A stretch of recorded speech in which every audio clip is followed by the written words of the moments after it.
लहान मुलांना नाही का, त्यांची प्रत्येक कामं स्वतःलाच करायची असतात. त्यामुळे आपली लाईफ थोडी ईझी पण होते आणि डिफिकल्ट पण होते. पावभाजीचं सामान मागवताना हे रताळे मागवलेले होते. ते खराबच दिसत होते. म्हटलं चला एक उकडून बघूया, खरंच ते खराब आहे का चांगलं आहे? आणि खरंच ते खराबच निघालं. आज सकाळपासूनच ना मला खूप डाऊन फील होत होतं. म्हणून म्हटलं शौर्याच्या पप्पांना, की तुम्हीच आज प्लीज पोह्यांचा नाश्ता बनवता का? कारण ते पोहे खूप छान बनवतात.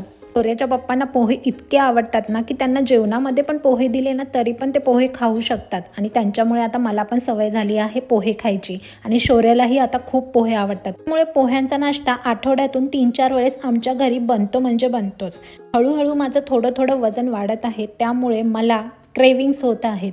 म्हणून काहीतरी चटपटीत खाण्यासाठी मी दुपारी घेतला हा खाकरा. गेले कित्येक दिवस ट्रिपमुळे इतकं हेक्टिक झालेलं आहे रुटीन, की झोप नाही, नुसतं काम काम काम. त्यामुळे इतका चेहरा डल झालेला आहे. म्हणून म्हटलं आज जरा स्किन केअर करून घेऊयात. आणि शौर्य आणि त्याचे पप्पा झोपलेले होते तेव्हा हा मी मास्क लावला. खूप छान आहे, थंड वाटतो.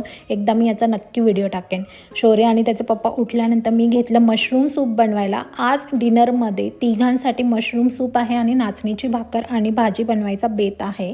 मशरूम सूप बनवता बनवताच लक्षात आलं की आपल्याकडे पनीर पण आहे आणि एअर फ्रायमध्ये आपण पनीरची काहीतरी रेसिपी बनवूया. म्हणून पनीर बाहेर काढलं. शिमला मिरची घरात नव्हती तरी पण पनीरची रेसिपी खूप छान झाली होती. एअर फ्रायरमधल्या अजून कोणत्या रेसिपीज तुम्हाला माहिती असतील तर प्लीज मला कमेंट बॉक्समध्ये सांगा. मी नक्की चेकआउट करेन. थँक्यू.